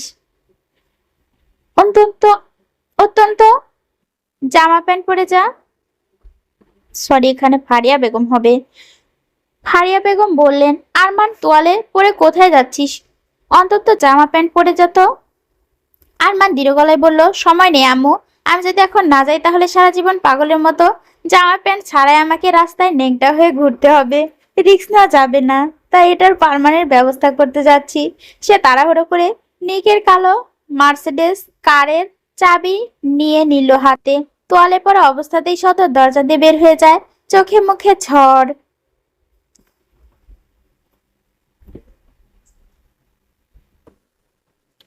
আরমান সাদা তোয়ালে জড়িয়ে দ্রুত ঘর থেকে বের হয়ে গেল। ফারিয়া বেগম কিছুটা অবাক হয়ে তাকিয়ে রইলেন। পাশে বসে থাকা জেসমিন বেগম ছেলের এমন পাগল মার্কা কাণ্ডে হাসবে নাকি কান্না করবে বুঝতে পারছে না দুজন। আপা, তোমার ছেলেটা তোয়ালে পরে বাইরে গেল? টাসকি খেয়ে জেসমিন বেগম বলেন। ফারিয়া বেগম গম্ভীর ও চিন্তিত গলায় বলেন, আমিও বুঝলাম না, কি এমন জরুরি কাজ পড়েছে কাপড় পরারও সময় পেল না, কিছু না পরে বের হয়ে গেল। আবার অনেক রেগেও ছিল, মাথায় যেন আগুন জ্বলছে, চেহারা দেখেই বোঝা যাচ্ছে। জেসমিন বেগম, আমার মনে হয় নতুন কোম্পানির কাজে ওইখানে কোনো সমস্যা হয়েছে, তাই হয়তো চোখে আগুন, মুখে রাগ, কিছু একটা হয়েছে নিশ্চয়। হ্যাঁ, মনে হয় কোনো বড় ঝামেলা হয়েছে। এখনই যতই জিজ্ঞেস করে মুখ খোলে না, শুধু বলে আম্মু সব ঠিক হয়ে যাবে। জেসমিন বেগম শ্বাস ফেলে বলেন, ছেলেরা বড় হলে মায়েদের থেকে সবকিছু লুকাতে শেখে, কিন্তু আপা তুমি ওর দিকে খেয়াল রেখো, ছেলেটা অনেক কাজের চাপের মধ্যে দিয়ে যাচ্ছে। ফারিয়া বেগম চোখ ভিজে আসে। আমার বুকটা ধক করে ওঠে। কি এমন হলো যে এত ব্যস্ত, এত অস্থির হয়ে উঠেছে? আল্লাহ জানে কি হয়েছে ওখানে। চিন্তা করো না আপা, সব ঠিক হয়ে যাবে। ওখানে তো জাহেদ, রোহান আছে, ওরা আছে, কিন্তু জিনিয়া আম্মু ও সেখানে আছে। এটা নিয়ে বড় চিন্তা। জিনিয়াকে নিয়ে চিন্তা করি না আমি, কারণ ওর ভাইরা ওকে জীবন দিয়ে হলে রক্ষা করবে, এই বিশ্বাস আমার আছে। দুই যা এত বেশি আর ঘাটলো না বিষয়টা নিয়ে। দুপুরে রান্নার ব্যবস্থা করতে কিচেনের দিকে চলে যান। বাড়ির দুই কর্তা অফিস থেকে বাড়িতে আসে প্রতিদিন দুপুরে লাঞ্চ করতে। ময়মনসিংহ শহর থেকে ঠিক দুপুর 12টার দিকে গাড়ি বের করলো আরমান। আকাশে রোদের তেজ, রাস্তার ওপর ধুলো আর গরম বাতাস। স্টিয়ারিং ধরতেই তার মাথায় তখন শুধু একটাই আগুনের মতো খবর ঘুরছিল। চেয়ারম্যানের ছেলে যারাকে জোর করে বিয়ে করতে চাইছে। রোহান ফোনে যখন কথাটা বলছিল তখন থেকে বুকের ভেতর ঝড় উঠছে, চোখ লাল হয়ে উঠেছে, শরীরের প্রতিটি স্নায়ুতে শুধু রাগ আর বিদ্রোহের খোঁজ। স্টিয়ারিং আঁকড়ে ধরে ঠোঁট কামড়ে বিড়বিড় করলো সে, না, এটা হতে দেবে না। মানজারা আমার মানে আমার। মোবাইলটা হাতে নিয়ে কাকে যেন কল করে আরমান। ওপাশ থেকে কি কথা হয়েছে শোনা গেল না, শুধু আরমানের কথা ছাড়া। অ্যানি কোস্ট, তোমাদের ইসলামপুর গ্রাম দেখতে চাই আমি। আর যা যা বললাম কাজটা যেন হয়ে যায়। হ্যাঁ, তুলে নাও, রাতে এসে দেখা করব আমি। কি কি আনতে হবে? কি কি আনতে বলেছি মনে আছে? ওপাশ থেকে কি বললো শোনা গেল না। রাস্তার দুপাশে ভরপুর নীরবতা। গরমে মানুষজন অলসে আছে, শুধু মাঝে মাঝে হেঁটে চলা দুই একজনের ছায়া পড়েছে। গাড়ির হর্ন বাজিয়ে এগোতে লাগলো সে। বাতাস গরম, কিন্তু তার মাথার ভেতর আগুন আরো ভয়ঙ্কর। প্রায় 4 ঘন্টার মতো গাড়ি চালিয়ে ঢাকার ভিতর ঢুকে আরমান ফোনটা হাতে তুলে রোহানকে কল দিল। কোথায় আছিস? যারাদের বাড়িতে এখনো। তুই কোথায় আছিস? আসছি আমি, আর 1 ঘন্টা সময় লাগবে। যারা কেমন আছে? কি করছো? কান্না করতে করতে মাইগ্রেনের ব্যথা শুরু হয়ে গিয়েছিল। ওষুধ দিয়ে ঘুম পাড়িয়ে রেখেছে জিনিয়া। আর একটু সামলে রাখ আমার কলিজাটাকে ভাই। আমি আসছি, বেশি সময় লাগবে না। ফোন কেটে দিল আরমান। গাড়ি গতি বাড়াতে বাড়াতে তার চোখে ভেসে উঠল চারার মুখ। মোবাইল চেক করে দেখে কাল থেকে হাজারটা কল করেছে, মেসেজ দিয়েছে পাগলিটা। পাগলিটা নিশ্চয় অন্য কান্না করেছে, ভয়ে কাঁপছে, হয়তো মায়ের আঁচলে মুখ লুকিয়ে কাঁদছে। বুকটা ধক করে উঠল। একবার বলে আসতে হতো, এমন ভাবে কষ্ট পেত না। ফিস ফিস করে বলল, ভয় পাস না সোনা, আমি আসছি। দুপুরে রোদ তখন মাথার ওপর হেলে পড়ে বিকেলের আগমন হচ্ছে। গ্রামের রাস্তায় মাত্র গাড়ি নিয়ে ঢুকছে আরমান। বাজারের দিকটার কাছে আসতেই মানুষের ভিড় বাড়তে লাগলো। দোকানগুলোর সামনে ভিড়, চায়ের দোকান থেকে বেশি আসছে হই হল্লা। গাড়ি থামলো বাজারের মোড়ে। হেডলাইট বন্ধ করতেই চারপাশে গরম আর ভিড়ের চাপা শব্দ কানে এলো। দূর থেকে দেখা গেল চেয়ারম্যানের ছেলে সত্যিই বসে আছে দোকানের বেঞ্চে। কয়েকজন দোসরকে নিয়ে জোর গলায় হাসাহাসি করছে। তার ঠোঁটে স্পষ্ট অহংকার আর নোংরামি। স্টিয়ারিং শক্ত করে ধরলো আরমান। বুকের ভেতর রক্ত টকবক করে ফুটছে। নিজের সঙ্গে ফিসফিস করে বলল, এবার সব হিসাব মেটাবো বেদবের বাচ্চা। আর কিছু সময় অপেক্ষা কর। গাড়িতে বসে রহিমের ফটাফট কয়েকটা ছবি তুলে নেয় আরমান, আর একটা নাম্বারে সেন্ড করে দেয় সে। গম্ভীর শ্বাস নিল। দুপুর গড়িয়ে যাচ্ছে ধীরে ধীরে। চারিদিকে ভরপুর নীরবতা, শুধু মাঝে মাঝে পাখির ডাক শোনা যাচ্ছে। যারা নিজের রুমে চুপচাপ শুয়ে আছে, শরীর খুব ক্লান্ত। পাশে বসেছে জিনিয়া, মিমার, ফিহা। সবাই তাকে সান্ত্বনা দেওয়ার চেষ্টা করছে, কিন্তু যারার মুখে একটাও কথা নেই। শুধু লালচে চোখে বোঝা যাচ্ছে কতটা কষ্ট। কান্না চেপে রেখেছে সে। ড্রয়িং রুমে বসে আছে রাশেদ, রোহান আর জাহেদ। দুপুরে খাওয়া শেষ হলেও কারো মন ভরেনি। সবার চোখে মুখে চিন্তার ছাপ, কারো কথার প্রাণ নেই। তারা শুধু অপেক্ষা করছে কখন আরমান ফোন করবে, কখন জানাবে সে ইসলামপুর পৌঁছেছে। ঠিক সেই সময় রান্নাঘর থেকে ভেসে এলো মার্জিয়া বেগমের গলা, মিম, ও মিম, একটু রান্নাঘরে আয় মা। শব্দটা শুনে রাশেদ চমকে উঠল। হঠাৎ মনে হলো বুকের ভেতর কেঁপে উঠল কিছু একটা। মিম, এই নামটা তো তার ভীষণ পরিচিত। এ নাম শুনলেই মনে পড়ে যায় পুরোনো দিনের কিছু মুহূর্ত, এক পরিচিত স্মৃতি। কিন্তু এখানে কার নাম মিম? সে কিছুটা গম্ভীর হয়ে চারিদিকে তাকালো, কিন্তু কেউ কোনো উত্তর দিল না। জাহেদ আর রোহান খেয়ালই করেনি তার মুখের পরিবর্তন। রাশেদ তখনও মনে মনে নামটা উচ্চারণ করছে, মিম। হঠাৎ জারার ঘরের দরজা খস করে খুলে গেল। ধীরে ধীরে বাইরে এগিয়ে এলো একটা মেয়ে। মাথায় ওনা টানা, হাতে পানির গ্লাস, মুখে এক ধরনের শান্ত ভদ্রতা, কিন্তু চোখে মুখে স্পষ্ট চিন্তার ছাপ। রাশেদ তাকিয়ে রইল অবাক হয়ে। এটাই কি মিম? এই মিমই কি সেই মিম যার নাম এতদিন ধরে তার ভেতরে চাপা পড়েছিল? নাকি কেবলই কাকতালীয় মিম? মিম সবার দিকে তাকিয়ে হালকা হাসি দিল, তারপর রান্নাঘরের দিকে এগোতে লাগলো। রাশেদের চোখ তখনও স্থির তার ওপর। বুকের ভেতর অদ্ভুত এক আলোড়ন, কেমন অস্থির লতা কাজ করছে। রোহান হঠাৎ রাশেদের দিকে তাকিয়ে বলল, কি হলো, এমন ভাবে ঘামছো কেন? রাশেদ চমকে উঠে দৃষ্টি সরিয়ে নিল। ঠোঁট কামড়ে নিচু গলায় শুধু বলল, কিছু না। কিন্তু তার চোখের ভেতর তখনও ঘুরছে একটাই প্রশ্ন, এ মেয়েটাই কি সেই মেয়ে যাকে আমি মনের ভিতর লুকিয়ে রেখেছি? আবার ভাবে, একজনের সাথে অন্যজনের নাম তো মিল থাকতেই পারে, এটা স্বাভাবিক বিষয়। এর মাঝে একটু থরথরে পরিবেশ। হঠাৎ সেই নীরবতার মাঝে ঘর কাঁপিয়ে রোহানের মোবাইল বেজে উঠল। স্ক্রিনে নাম আরমান। রোহান দ্রুত ফোন ধরে কল কেটে আসলো বসার ঘরে। সবাই তাকিয়ে রইল। হ্যাঁ ভাই বল, কি খবর, কোথায় আছিস? রোহানের কণ্ঠের শ্বাসের সঙ্গে অস্থিরতা। আমি ইসলামপুর গ্রামে পৌঁছে গেছি, বড় রাস্তায় আছি এখন। আরমান আবার রোহানকে সরাসরি বলে, যারাকে নিয়ে বের হ বাড়ি থেকে ফার্স্ট। কিভাবে নিয়ে আসবো? ওর মা তো প্রশ্ন করবে, তখন কি বলবো আমি? এত কিছু জানি না আমি। যে কোনো ভাবে ওকে বাইরে নিয়ে আয়, আমি অপেক্ষা করছি। তুই নিয়ে যা, দেরি করবি না, বলে কলটা কেটে দেয় আরমান। রোহান মুখটা মাত্র হা করে কিছু বলার জন্য, কিন্তু আর বলা হলো না। রোহান বিড়বিড় করে বলে, শালা নিজে এখানে সাহেব সেজে বসে আছে আর আমাদের বলছে রিস্ক নিতে। আরে কলিজা, কি আমার নাকি তোর বাল? রোহান এক হাতে ফোন ধরে একবার রান্নাঘরের দিকে তাকায়, আবার জারাকে রুমের দিকে তাকায়।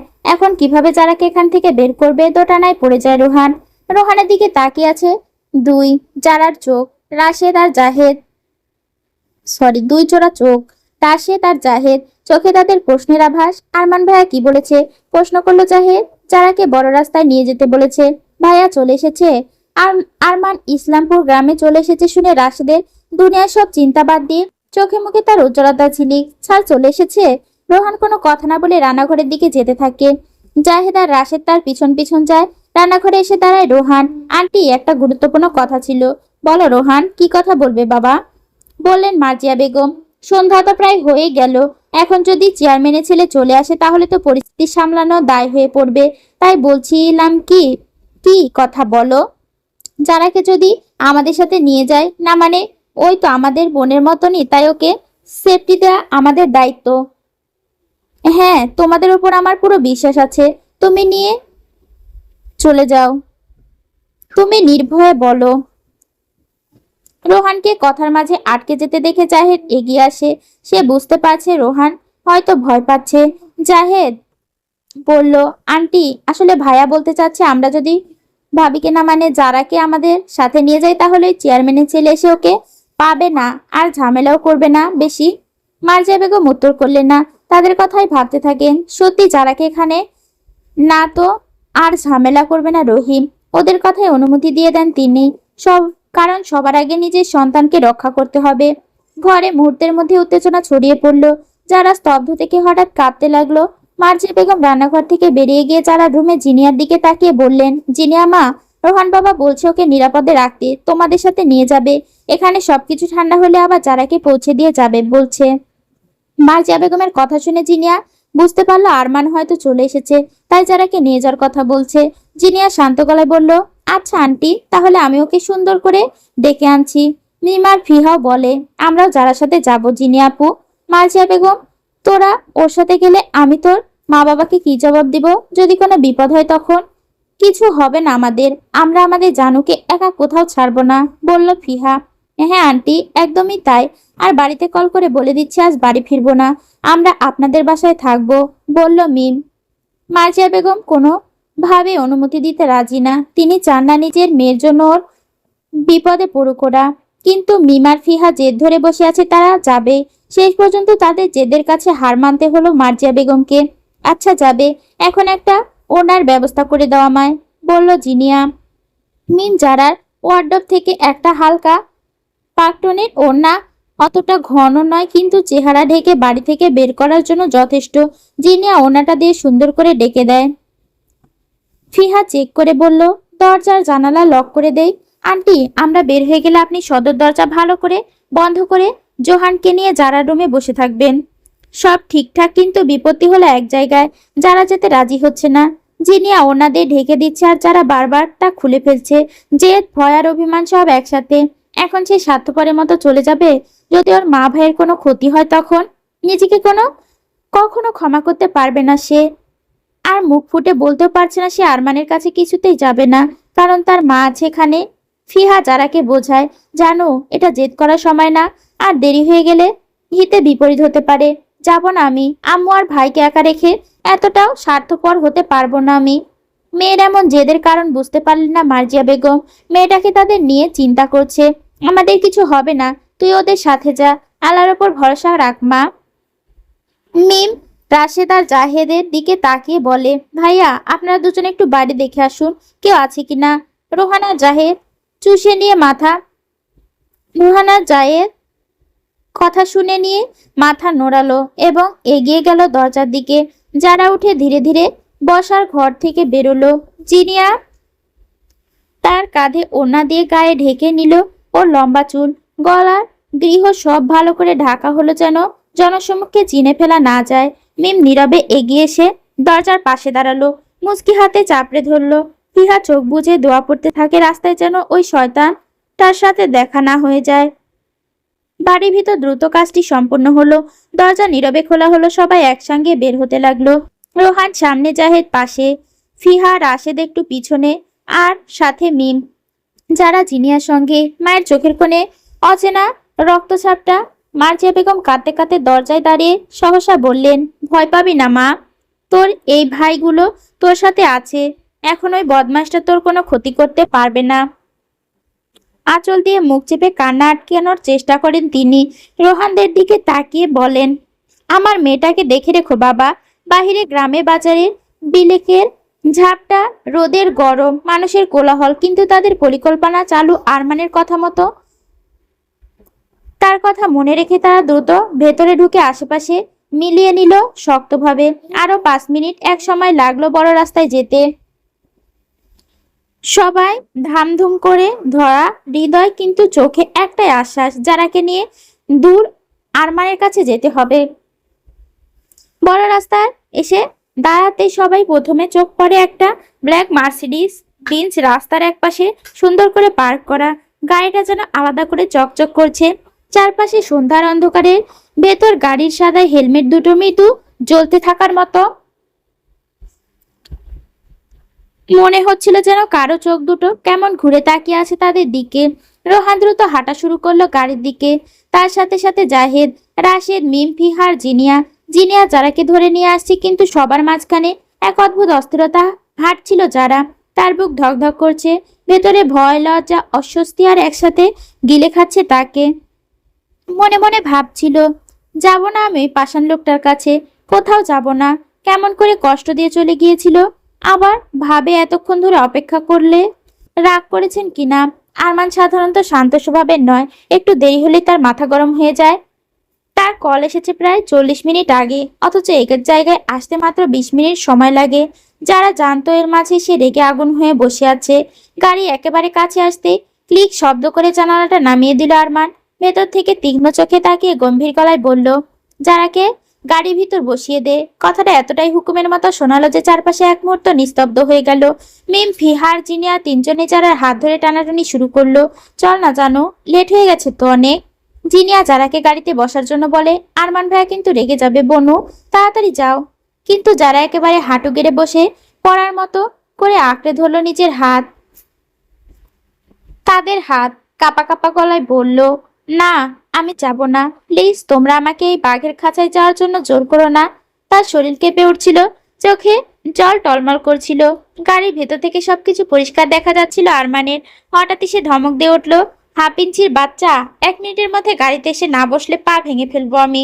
একটা শব্দে কেঁপে উঠলো চারপাশ, যেন বজ্রপাত হলো। যারার বুকটা কেঁপে গেল, পা কাঁপতে কাঁপতে ধীরে ধীরে এসে গাড়ির দিকে এগোলো। মিমরা কিছুই করতে পারছিল না। যারা একেবারে গাড়ির কাছে গিয়ে হাত বাড়িয়ে দরজা খুললো, কিন্তু ঠিক সেই মুহূর্তে তার চোখ পড়লো ভেতরে বসা আরমানের দিকে, এবং যা দেখলো তাতে সে যেন মাথা ঘুরে পড়ে যাবে এমন করে উঠলো। আরমান খালি গায়ে বসে আছে, তার গায়ের ওপর শুধু একটা সাদা তোয়ালে জড়ানো, সেই তোয়ালেটাই কোমরের নিচে শক্ত করে পেঁচানো, অন্য কোনো পোশাক নেই। এটা 420 ভোল্টের ঝটকা খেয়েছে। যারার মাথা ঝিমঝিম করতে লাগলো, বুকের ভেতর ধপ ধপ আওয়াজ হচ্ছিল। ওকে এমন অবস্থায় দেখে যারার চোখে কোটর থেকে চোখ বের হয়ে আসার উপক্রম। সে আরমানের দিকে বড় বড় চোখ করে তাকিয়ে আছে। এ কেমন অবস্থা মনে হলো তার। মুহূর্তেই ভেতর দরজাটা ঠাস করে বন্ধ করে দিল যারা।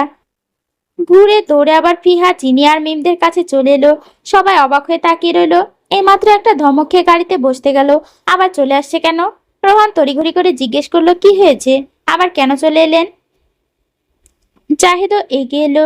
গাড়িতে তো উঠছিল, হঠাৎ আবার চলে আসলো কেন ভাবি? কিন্তু যারা কোনো উত্তর দিতে পারলো না। বুকের ভেতর যেন কেউ শিকল বেঁধে ফেলেছে, গলা শুকিয়ে কাঠ হয়ে গেছে। ফিহা কাঁধে হাত রাখলো। বল না জানু, কি হয়েছে? অবশেষে অনেক কষ্টে মুখ খুললো সে। গলা কাঁপছিল। উনি তো শুধু তোয়ালে জড়িয়ে বসে আছে গাড়িতে। কথাটা শোনার পর মুহূর্তে সবাই টাসকি খেয়ে গেল। মিম আর ফিহা চোখ বিস্ফোরিত হয়ে গেল। তারপর তারা দুজনে হঠাৎ লজ্জায় মাথা নিচু করে ফেললো। কিন্তু লজ্জার ফাঁকে ফাঁকে দুজনে ঠোঁট মিটিমিটি হাসি খেলে গেল। যেন পরিস্থিতি যতটা সিরিয়াস তার থেকে অনেক বেশি ফানি লাগছে তাদের কাছে। রোহান হতভম্ব হয়ে বলল, কি তোয়ালে পড়ে বসেছে? জাহিদ হাসি চাপতে না পেরে বলে উঠল, ভাইয়া মনে হইতেছে যেন বাথরুম থেকে ডাইরেক্ট চলে আইছে। রাশেদ তো একেবারে হেসে কুটি কুটি পেট চেপে বলল, ও মাই গড, আমার স্যার সব বিষয়ে শর্টকাট। এদিকে গাড়ির ভেতর বসে থাকা আরমান বুঝতে পারলো যারা ফিরছে না, তাই দরজা খুলে নেমে এলো সে। আর নেমে আসতেই পুরো রাস্তার পরিবেশ জমে গেল। তার গায়ে তখনও শুধু সেই সাদা তোয়ালে, খালি বুকটা ভেজা ভেজা চুল, চোখে মুখে বিরক্তির ছাপ। মিমার ফিহা লজ্জা একেবারে মুখ ঢেকে ফেললো, তবুও চুপি চুপি হাসি থামাতে পারছিল না। রোহান, জাহেদ আর রাশেদ একসাথে চিৎকার করে উঠলো, ভাই তোর একই অবস্থা? তুমি কি সোজা বাথরুম থেকে এসেছো নাকি ভাইয়া? বললো জাহেদ। সিরিয়াসলি? মার্সিডিস আর তোয়ালে, this is next level fashion sir, বললো রাশেদ। সবাই হেসে গড়াগড়ি খেতে লাগলো। আরমান বিরক্তি নিয়ে কপালে হাত দিয়ে বলল, আমার কাছে বিয়ে আটকানোটা বেশি ইম্পর্টেন্ট, পোশাক নয়। আর আমি কি নেংটা হয়ে এসেছি? রোহান মুচকি হেসে জিজ্ঞেস করলো, দোস্ত কাপড় পরার টাইমও পেলি না তুই? আরমান দাঁতে দাঁত চেপে উত্তর দিল, না সময় পাই নাই। কল দিছিলাম 40 মিনিট আগে, তোরা আসছিস 20 মিনিট লেট করে। মিম লজ্জায় মুখ ঢেকে ফিহার কানে ফিসফিস করে বলে, I can believe this situation. ফিহা মাথা নিচু করে হাসতে হাসতে বলল, এমন সিন তো সিনেমাতেও দেখা যায় না রে দোস্ত। যারা দাঁড়িয়েছিল একেবারে স্থির হয়ে, তার শরীরটা কেমন কেঁপে উঠছিল, চোখে জল চলে এসেছিল। আবার আরমানের অবস্থা দেখে লজ্জাও লাগছে। মনে হচ্ছিল নির্লজ্জ পুরুষ তোয়ালে পড়ে এসে কি বোঝাতে চাচ্ছে, উনি আমাকে অনেক ভালোবাসে। কচু বাসে খবিশ লোক কোথাকার। লজ্জা শরম কিচ্ছু নেই, কেমন করে এতগুলো মেয়ের সামনে দাঁড়িয়ে আছে। যারার বুকের ভেতর ভয় রাগ আর লজ্জায় পুড়ে যাচ্ছে। এদিকে ছেলেরা থামছে না। জাহেদ আবার হেসে হেসে বলে, ভাই মিডিয়ার লোকেরা যদি খবর পেত নামকরা ব্যবসায়ী আরিফ খানের একমাত্র ছেলে তোয়ালে পরে রাস্তার মাঝখানে দাঁড়িয়ে আছে, তাহলে তো হেডলাইন হয়ে যেত কালকের পেপার। সবে আবার হেসে লুটোপুটি খেলো। আরমান এবার একেবারে বিরক্তি হয়ে চিৎকার করে উঠল, চুপ কর গাধা, সব কয়টা দাঁত বের করা বন্ধ কর, না হলে এক একজনের গাড়ির নিচে ফেলে বুকে ভৈরা দিমু। কিন্তু হুমকি দিয়েও লাভ হলো না, ওদের হাসি থামলো না। মিমার ফিয়া এতটাই হেসে ফেলো যে চোখে জল এসে এলো। অবস্থা এমন দাঁড়ালো যে পুরো রাস্তায় হাসির আওয়াজে ভরে গেল। আরমান দাঁড়িয়ে দাঁড়িয়ে বিরক্তিতে দাঁতে দাঁত চেপে শ্বাস ফেলছিল। তবুও মনের ভেতর সেও বুঝতে পারছিল পরিস্থিতিটা আসলেই রিডিকিউলাস হয়ে গেছে। আরমান যারা চোখের দিকে তাকিয়ে দেখে খুব শুধু ভয় আর লজ্জার ছায়া, কিন্তু রাগও হচ্ছে তার। এবার গলার 400 ভোল্টের জোর নিয়ে যারাকে ধমক দিয়ে বলে, তোকে গাড়িতে বসতে বলেছি আমি, কাণ্ডে কথা জানা তোর বাল। ভয়ে কেঁপে ওঠে যারা, চোখ দিয়ে পানি চলে আসে তার, কিন্তু সে একচুলও নড়ে না জায়গা থেকে। এবারও কিছুক্ষণ চলতে থাকলো হাসাহাসি আর মজা। শেষে আরমান বিরক্ত স্বরে বলল, ওকে ফাইন, তোরা হাসিস, যারা গাড়িতে উঠবি না তাই তো? বলেই সে তোয়ালে ঠিক করতে করতে আবার গাড়ির ভেতর উঠে গেল। গাড়ির দরজা জোরে বন্ধ হওয়ার শব্দ শোনা গেল। সবাই তখন হেসে একে অপরের দিকে তাকাচ্ছিল, আবার ভয় পাচ্ছে, রেগে গেছে অনেক। এখন এই ঝড় কার ওপর গিয়ে যাবে আল্লাহ জানে। যারা যখন দাঁড়িয়ে কাঁপতে কাঁপতে ভাবছিল, আমি কি করবো এখন, যাব না আমি। ওনার বা লজ্জা লাজ লজ্জা কিছুই নেই, তার মানে কি আমারও নেই নাকি? ঠিক সেই সময় হঠাৎ গাড়ির দরজা আবার জোরে খুলে দিল আরমান। সে ধাপে ধাপে এগিয়ে আসতে লাগলো জারার দিকে, আর চোখে আগুন জ্বলছিল। সবার সামনে যেন লজ্জা রাগ আর অধৈর্যের আগুন মিশে গেছে। মুহূর্তে ভেতরের কাছে গিয়ে একটা কষিয়ে থাপ্পড় দিল জারার গালে, ঠাস। চারপাশ নিস্তব্ধতা নেমে এলো, শুধু যারার গালটা লাল হয়ে উঠলো। আরমান গর্জে উঠলো, তোর এত সাহস, আমি ডাকি তুই আসিস না, নাটক করিস? আমার আমার প্রাটিয়েন্স অলরেডি শেষ হয়ে গেছে তোর কাছে। ধমকটা এত জোরে বের হলো যে যারার বুকের ভেতরটা ধক করে উঠল, চোখে জল চলে এলো। সবার সামনে অপমান, লজ্জা, রাগ আর ভয় সব একসাথে বুকে চেপে ধরলো তাকে। মিম, ফিহা, জিনিয়াকে একটা শব্দ করতে পারলো না। রোহান, জাহেদ, রাশেদরা হতভম্ব হয়ে তাকিয়ে রইল।